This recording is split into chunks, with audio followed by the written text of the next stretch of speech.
Coucou tout le monde, on se retrouve pour une nouvelle vidéo. Ça sera la sortie livresque du mois d'octobre. Alors il y en avait, mais il y en avait énormément. Je ne savais plus comment choisir, je ne savais plus comment trier.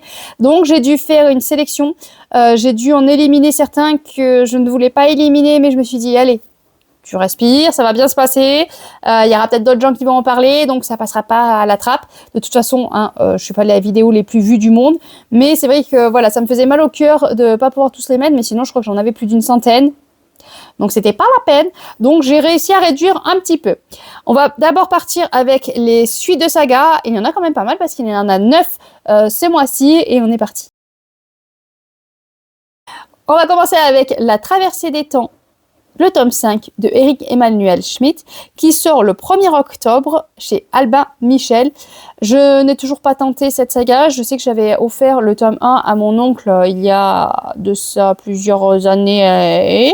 Je ne sais plus exactement combien d'années, mais il y a déjà de ça plusieurs années. Moi, ce qui me tentait, c'est vraiment le fait qu'il retrace toute l'histoire dans des livres. Je crois qu'il y est prévu 8 tomes. Je vous l'ai marqué de toute façon dans ma fiche un peu récapitulatif. Il me semble que c'est en 7 ou 8 tomes.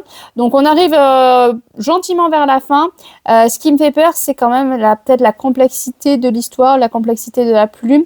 Même si je sais qu'Eric Emmanuel Schmitt se lit très très bien. Quand j'étais plus jeune, c'était mon auteur chouchou. Donc bon, voilà. Peut-être qu'un jour je m'y tenterai, mais c'est vrai que ça me fait toujours un petit peu peur. Peut-être un peu tout. Voilà, j'ai peur du niveau intellectuel trop élevé pour moi. Le 8 octobre va sortir le tome 5 du Pont des Tempêtes de Daniel L. Jensen aux éditions Brajlon. J'ai lu le tome 1 et 2 qui étaient sur les premiers personnages. J'ai le tome 3 et 4 qui est sur d'autres personnages. Et là, c'est le tome 5 et il va y avoir le tome 6 qui sera sur encore d'autres personnages. On retrouve à chaque fois nos personnages, mais l'histoire des personnages les personnages principaux sont d'autres personnages. Voilà. Donc à chaque fois, voilà. Donc comme j'ai plutôt bien aimé les premiers tomes, je vais certainement me le procurer, mais il faudrait quand même que j'avance dans cette saga. Ça serait quand même bien. Le 9 octobre va sortir les Chroniques de Castellane, le tome 2 de Cassandra Clare aux éditions de Saxus. J'ai le tome 1 dans ma bibliothèque que je n'ai toujours pas lu. Il faisait partie du challenge. Je ne sais plus quel challenge c'est. Dans un challenge, il y avait une LC sur le tome 1 des Chroniques de Castellane que je n'ai pas lu. Donc voilà, je vais certainement me le procurer parce que comme c'est du hardback et pour la collection, voilà, je les veux en raccord. Mais j'espère que je vais aimer. Et je ne sais pas combien il y aura de tomes. Je crois que c'est une trilogie, mais je ne certifie pas. Si j'ai l'info, vous savez, il y a l'affiche à côté. Le 16 octobre va sortir Podam, le tome 2, Les Braises de la Reine de Aude Ziegelmeyer. Désolée pour la prononciation, aux éditions Gulfstream. J'ai le tome 1 dans ma pile à lire de l'automne. Donc, on va croiser les doigts. Je vais lire ce tome 1. Je vais certainement me procurer le tome 2 sans lire le tome 1. Je me connais. C'est stupide, mais c'est comme ça. Si tout va bien, j'aurai lu le tome 1 quand même cet automne. J'ai vu d'excellents retours sur cette saga et j'ai entendu dire que c'était une duologie, mais là-dessus, il n'y a aucune certitude. On continue, le 16 octobre va sortir Réseau Royal, le tome 3, Reconquête de Camille Versix aux éditions Château d'Âme. J'ai le tome 1 dans ma bibliothèque qui m'avait été offert à Noël, il me semble, par mon compagnon. Je crois. Normalement, il ne regarde pas les vidéos, il ne devrait pas me taper sur les doigts. Il me semble que je l'ai eu à Noël. J'avais très très envie de me plonger dans cette lecture, mais c'est toujours pas fait. Voilà, peut-être cet hiver. Je sais pas pourquoi, je me dis l'hiver, ça peut être pas mal de lire ça. Par contre, les livres, ils font... Quand je vois le prix du livre, 27,95 €, et ce n'est pas un hardback, c'est un brochet. Alors, il y a un beau jaspage, certes, ça fait cher un brochet. Après, je sais plus le nombre de pages. Peut-être qu'il y a beaucoup de pages, mais bon, quand même, 27 €, 544 pages. Enfin, ça commence à piquer, je trouve. Ça commence à piquer un petit peu. Le 16 octobre va sortir Echo, le tome 2, La mémoire des pierres de Marianne LTR, aux éditions Iméris. Je l'ai déjà en ma possession parce que j'ai participé à la campagne Ulule. Apprenons à parler. J'ai participé à la campagne Ulule, donc j'ai les 2 tomes. C'est une duologie. Il me reste plus qu'à me lancer dans cette saga. Bah oui, mais quand je vais le faire, je ne sais point. Mais en tout cas, ça me tente énormément. Donc peut-être l'été parce que la couleur des livres fait plus été. On verra bien. Le 30 octobre va sortir L'école secrète des dragons, le tome 7, La bataille des 7 feux de Emily Skye aux éditions Saxo. Celui-là, je continue à le noter parce que j'ai toujours espoir que mon fils de 11 ans lise et je sais qu'il aime les pirates, les chevaliers, les dragons. Donc voilà, je le mets quelque part dans ma tête pour qu'il sache que ça existe. Encore le 30 octobre va sortir Un passé englouti, le tome 2, Un songe illusoire de Ava Ray. En édition de Saxius, j'ai le tome 1 en ma possession, je vais me procurer ce tome 2 et c'est une duologie. Ouh. Voilà, une saga en moins à compléter. Oui, je complète les sagas et puis un jour je les lirai. Voilà, à la suite. Oui, on a espoir. Le 31 octobre va sortir la trilogie des Torches, le tome 2, Torche Fear, de Moira Buffini aux éditions La Martinière. J'ai vu d'excellents retours sur le tome 1, donc je le note dans un coin de ma tête. Je ne l'ai pas ce tome 1 là, mais je note et j'attends de voir les retours de la suite de la saga, si ça vaut vraiment le coup de s'y tenter ou pas. Bon, ça n'a pas été aussi long que ce qu'on pensait. Bon, on est passé vite parce que c'était des suites de saga, mais là on va passer au tome 1 et il y en a 7, et là on va pouvoir lire les résumés. Le 1er octobre va sortir Dissident de Tosca Nori aux éditions Didier Jeunesse, et celui-là me fait extrêmement envie. Il y a 30 ans, une maladie a drastiquement diminué le nombre de naissances féminines et a entraîné le pays dans le chaos. Depuis, l'état d'urgence démographique a été déclaré et la milice au pouvoir a instauré un régime asservissant les femmes. Joe, 18 ans, est en fuite depuis qu'un nouveau décret oblige les filles de plus de 15 ans à rejoindre le centre de natalité, dont personne n'est jamais ressorti. Traquée, elle se fait passer pour un homme, efface son identité, espérant rejoindre la Scandinavie. Sauf que le plan ne se déroule pas comme prévu. Pour passer la frontière, elle est obligée de s'allier à Edgar, qui a vécu toute sa vie en Antarctique, ignorant tout du monde extérieur. D'autant que celui-ci a la fameuse manie d'attirer les fugitifs dans leur périple. Acculés, ils risquent le tout pour le tout, ensemble. Ça va être une dystopie en 2 tomes. Ça me tente énormément. En plus, une fille qui va devoir se faire passer par un homme. Moi déjà, je suis attirée. Et puis, elle est en fuite pour se protéger. Enfin, voilà, ça me donne énormément envie. Je me le note. Le 9 octobre va sortir en poche The Way I Used to Be. Désolée pour la prononciation, mais là, l'anglais, c'est pas possible. Donc, en poche, j'avais repéré déjà à la sortie brochée par rapport à tous les avis qu'il y avait eu. Donc, c'est une nuit, le monde dédié bascule et ses certitudes volent en éclats. Une nuit où le meilleur ami de son frère la viole et la laisse anéantie. Alors Eddie enterre au plus profond de son être celle qu'elle était. Les amis, les mecs, plus rien ne pourra jamais être comme avant. Désormais, elle prendra tous les matins le chemin du lycée, les poings serrés et les yeux secs. Voilà, donc moi c'est vraiment le côté, c'est le meilleur ami de ton frère qui t'a violé, et je sais pas s'il y a aussi du coup ça va être compliqué au niveau avec son frère, les relations avec son frère, et puis elle est détruite quoi. Donc vraiment ça me tente énormément, et surtout que les retours étaient vraiment très très positifs. Le 2 octobre va sortir Silverton Supernatural Project, le tome 1, Les âmes de l'Ouest de Ellie S. Green. Alors pourquoi je me le note? Parce que c'est Elias Green, j'avais adoré Steam Sailor de l'auteur, donc forcément j'ai envie de m'y plonger. En plus, ça va aborder la guerre de sécession, le racisme, ça va être du steampunk, chasseur de fantômes, occulte. Voilà, tout ce mélange, moi, me donne envie. Je ne vais pas lire les résumés. Normalement, si tout va bien, je vous laisse le lien en barre d'infos, comme ça vous pouvez aller le lire. Je pense que je vais me le procurer. Voilà, je pense fortement que je vais me le procurer. Mais le problème, c'est que je vais me procurer beaucoup trop de livres. Mais bon, voilà. Vu l'auteur, j'ai très envie. Le 3 octobre sortira normalement, mais j'ai pas trouvé énormément d'infos sur ce livre-là. Donc voilà, d'après Booknote, ça sort maintenant. Où, quand, comment, je sais pas, je l'ai pas trouvé. Voilà, j'ai pas trouvé plus d'infos. Je clique sur Amazon, je le trouve pas. Donc on verra le 3 octobre s'il sort réellement. Donc c'est Elara Delisand, le tome 1, le tournoi des alchimistes. Une compétition mortelle, des millions de spectateurs, une romance qui pourrait tout faire exploser. Voilà, moi, rien que ça, déjà, j'étais embarquée. Il n'y a qu'une règle à l'Académie d'Alchimie, tout a un prix. À Terralis, l'Académie d'Alchimie forme l'élite, mais elle est aussi le centre d'un spectacle retransmis à des millions de spectateurs. Le tournoi des alchimistes. Une compétition annuelle féroce filmée comme une télé-réalité où la moindre erreur peut coûter la vie. Voilà, moi ça me tente énormément, ça me fait un peu penser à un Hunger Game, donc voilà, ça me donne très envie. Après le problème c'est qu'il y a écrit romance paranormale, donc ça va être axé énormément sur la romance. C'est ce côté-là qui me fait peur. Moi, ce que je veux, c'est du combat, du sang, des morts. Le 7 octobre va sortir Lef, le tome 1 de Elina Jones aux éditions Plume Blanche. Alors, je suis désolée pour la couverture parce qu'apparemment, il y en a beaucoup qui la trouvent horrible. Alors oui, elle est un petit peu sanglante, un petit peu dégueu, mais quand même, faut pas abuser, quoi. Je veux dire, vous abusez, les gens. Donc c'est sur la mythologie nordique et seconde vie. Quand Odin, père de tous les dieux, et Loki, son frère, se lancent dans un pari, les enjeux pourraient bien bousculer l'avenir du monde des hommes. Tout paraissait pourtant simple, chacun son champion, 3 règles. Hélas, le dieu de la malice est mauvais perdant, et ses ruses ne s'embarrassent d'aucune limite. Perdu entre les pions de ce jeu divin, Leif aurait dû mourir. J'en lis pas plus, mais moi, ça me tente énormément et je l'ai précommandé. Du coup, on a été coupé, donc on va reprendre du début pour ce livre. Le 8 octobre va sortir dans l'ombre des racines le tome 1, La marque des maudits de Pomme L. Décembre aux éditions Big Bang. Elle est issue d'une lignée condamnée. Il vit dans la crainte de sa propre magie. Ils auront chacun tous approuvé dans la terrible guerre qui menace l'arbre miracle. Et c'est une maudite. Chaque nuit, l'esprit animal avec qui elle partage son corps prend le relais. Un jour, il ne restera plus que le faucon et la conscience d'Esia disparaîtra. Donc voilà, donc on a avec un arbre-monde, une romance, fantasy, magie, malédiction. C'est un young adulte.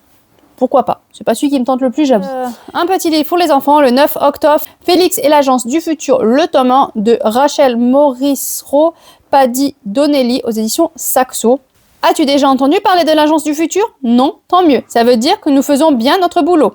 Félix, 12 ans, a un don. Il peut voir l'avenir. Bon, on se retrouve pour continuer la vidéo des sorties livresques. Je vais péter un plomb. J'espère que ce micro marche. Parce que là, sinon, je vais l'emblanter une. Bon, il est éclairé. Faudrait que j'essaye de repérer la lumière. Je vois pas d'ici. Ouais. Faut que j'essaye de baser la lumière parce qu'en fait, le micro s'est coupé. Donc, au montage, je me suis rendu compte que je n'avais pas de son pour toutes les vidéos. Donc, si je suis un peu calée comme ça, je suis désolée parce qu'en plus, je n'ai plus de batterie sur l'ordinateur, donc pour faire des résumés, pour vous dire tout ce qui concerne les livres, je ne le connais pas par cœur. Donc j'ai besoin de l'ordinateur.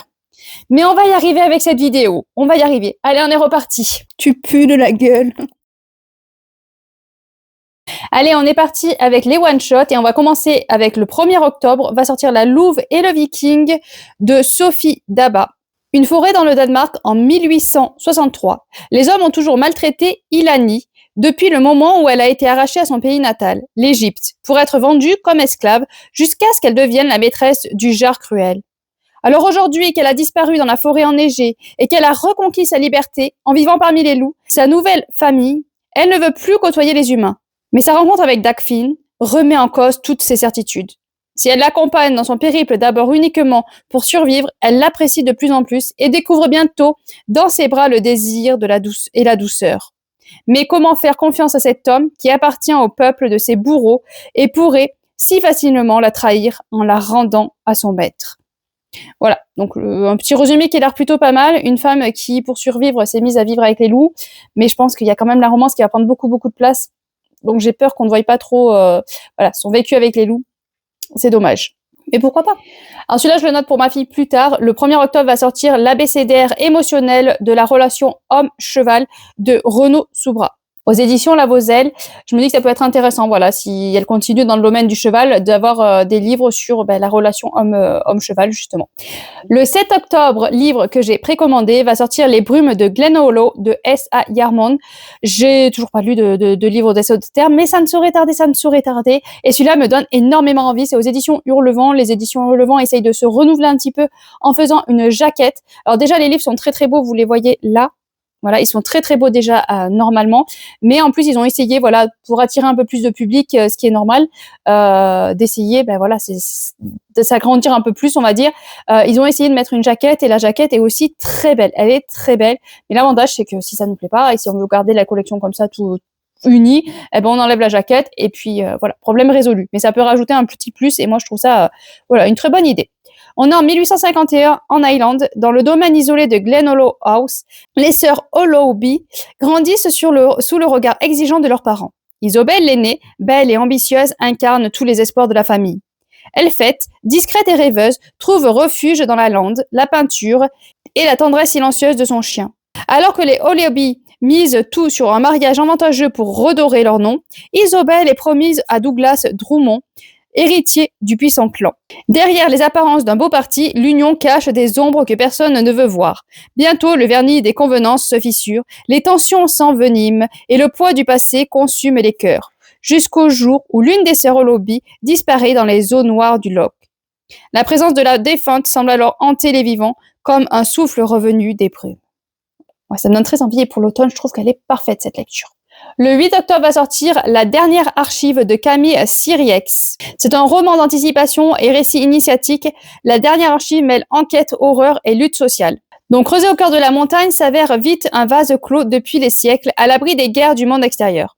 Mais le jour où un corps chute dans la colonne de ventilation, déclenche une coupure d'électricité, l'équilibre de la cité vacille. Lorsque Tybalt, un inspecteur énigmatique venu des bas-fonds, vient demander son aide à Eulalie, archiviste méticuleuse, fille et sœur de hauts magistrats, pour retrouver l'identité de la victime, elle se retrouve malgré elle plongée dans une enquête troublante à ses côtés. Car l'incident n'en est pas un.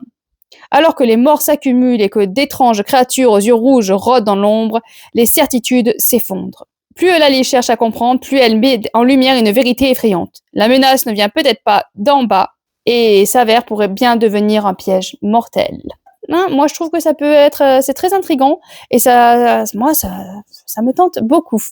Le 8 octobre va sortir Run de Black Crouch aux éditions Gallmeister. Alors moi, j'ai déjà son autre saga dans ma pile à lire grâce à Séverine. Il est bien ce livre.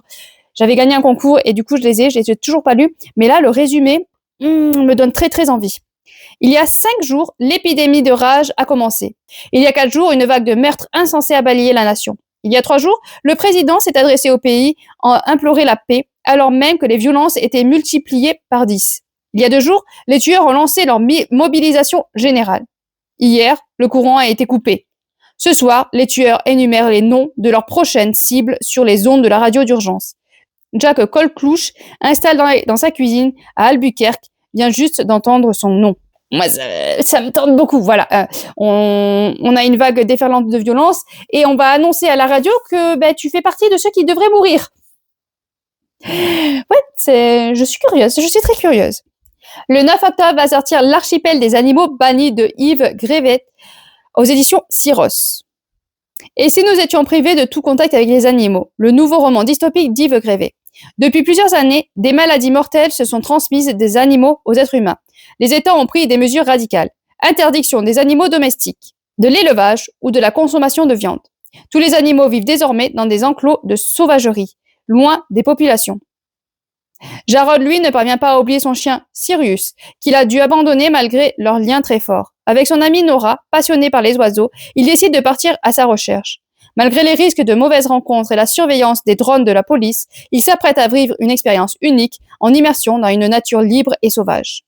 Voilà, moi, c'est le côté vraiment des humains qui vivent sans animaux, d'abandonner les animaux domestiques, une part de toi, parce que voilà, vous voyez, les chiens font partie de nous, font partie de la famille, et devoir vivre sans, forcément, c'est très très difficile. Et voilà, moi, c'est vraiment ce monde-là que je suis curieuse, voilà, de découvrir comment on survit sans les animaux.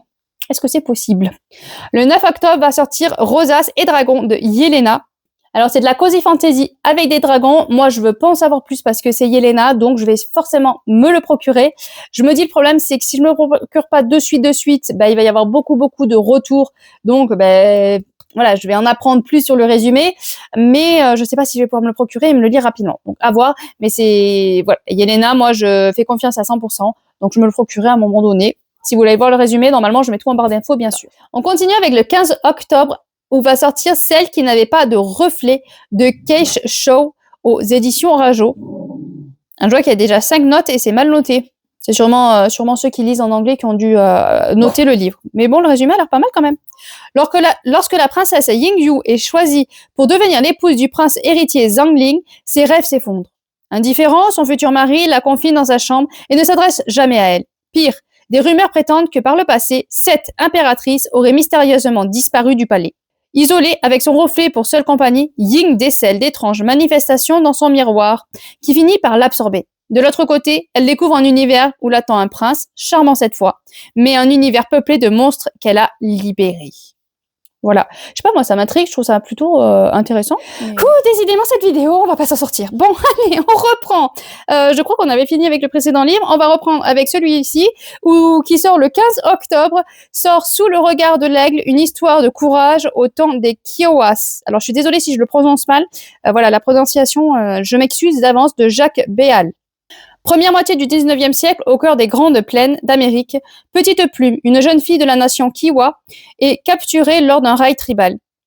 Arrachée à sa culture d'origine, elle est recueillie par une famille Cheyenne et confrontée à un monde régi par d'autres rites, d'autres codes, d'autres douleurs.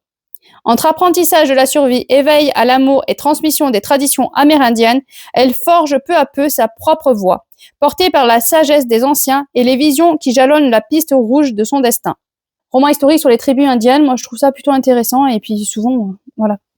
Et puis c'est pas la première fois que j'entends qu'on les arrachait à leur premier truc initial et pour les éduquer d'une autre façon.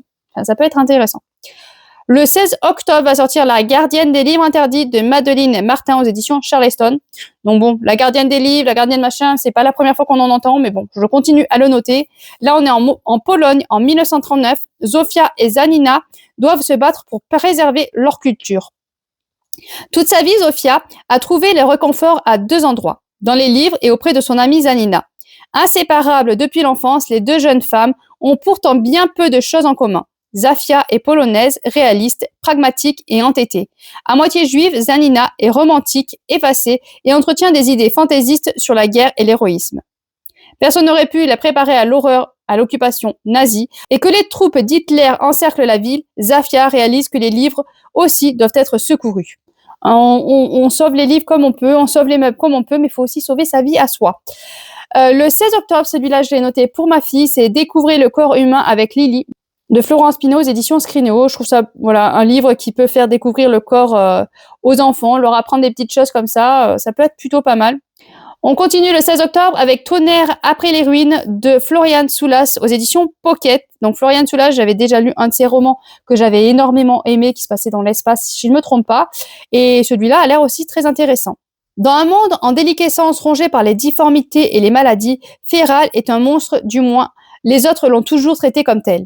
Tous sauf Lottie, qui l'a sauvé et lui a appris à survivre à travers les plaines de cendres. Ensemble, elles protègent les quelques caravanes qui rallient encore les derniers bastions de l'humanité. Jusqu'au jour où Féral entend parler du Tonnerre, une cité close et des chercheurs travaillent à comprendre des mutations génétiques et mieux à les guérir. Là-bas, il y aurait aussi des gens comme elle, dotés d'yeux jaunes et poussés par une faim insatiable. Et si dans un premier temps, Lottie refuse de gagner la ville qu'il a vue naître, fuyant passé qu'elle préférait oublier, les événements vont en décider autrement. Voilà, donc on va être dans mutation génétique, un monde dystopique de SF. Moi, je dis oui. Où il faut survivre, c'est ce que j'adore. Le 16 octobre va sortir l'Hypermonde de Laurent Ladouari. Après la guerre du Pacifique, la chute d'Internet et celle des réseaux de communication, un nouveau monde s'organise. Derrière le mur, la capitale concentre ce qui reste de puissants et de riches industriels. De l'autre côté du mur, la zone survit et doit faire face à les menaces de communards et de vandales. Au milieu de ce chaos, et toutes les connaissances et la technologie sont à reconstruire. Un homme puissant et uni de tous, Zoran Adamas, a créé une école dont la devise est « Réussir pour servir ». Voilà, donc un roman d'anticipation qui a l'air plutôt pas mal, et forcément, qui c'est qu'on protège sous les dômes? C'est les grands riches et les grands puissants. Ça ne m'étonne pas. Mais ouais, moi je suis attirée par ce titre. Le 22 octobre va sortir Nova, 97% d'approbation de M.H. Ferrer. Je sais pas comment on le dit, désolé. Une détonation, une chute, une blessure. Une annonce fluide. Merci pour votre visite, bonjour chez vous. La foule sourit, la star se relève, le programme peut reprendre. Bienvenue à Nexus Scriptorium et surtout merci de rester calme. Alors le résumé n'en dit pas trop, mais je sais pas pourquoi, moi je suis intriguée et je suis curieuse. Voilà, j'attends les avis avec impatience. Et un petit dernier pour la route va sortir le 24 octobre, Un automne à Mapleface Cray de Laetitia Arnaud aux éditions Twinkle que je vais recevoir. Je suis ravie. Quand je vais recevoir, je l'ai acheté. Quand la séance de dédicace d'Elvira vire au fiasco et qu'elle apprend que son éditrice met fin à la promotion de son dernier livre, la jeune romancière panique, prise entre doute et pression. Ainsi, quand sa grand-mère frappe à la porte de son appartement ancien, elle espère trouver du réconfort auprès d'elle.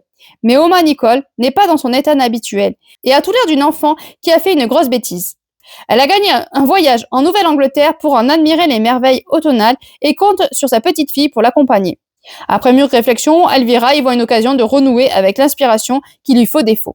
2 jours plus tard, les voilà dans le Vermont. Hélas, le voyage organisé tourne court car le chauffeur du bus se fait arrêter et le guide disparaît. Abandonnée à leur sort, Elvira et Nicole trouvent refuge à Mapleface Cray, dans une auberge tenue par Tammy, une adorable quinquagénaire, et Warren, son fils, aussi séduisant que grincheux, qui ne supporte pas les touristes et les sans-gêne. Donc ça a l'air d'être un livre assez doudou, assez réconfortant. Moi, je trouve ça plutôt pas mal pour un automne cosy. Donc voilà, enfin pour ces sorties livresques, j'espère cette fois, je le voyais plus éclairé, j'ai eu peur. J'espère cette fois qu'il y a le son, qu'il y a l'image, qu'il y a tout. J'ai été coupée, je ne sais pas combien de fois. J'espère que cette fois ça va marcher. La vidéo dans l'enfer, bonjour. Allez, je vous laisse là. N'hésitez pas à me dire ce que vous avez repéré, vous, pour le mois d'octobre. Sur ce, je vous souhaite de bonnes lectures et à bientôt, bien sûr. Et à la fin, vous avez les livres que j'ai déjà précommandés et les livres que je veux absolument procurer. Oui, oui.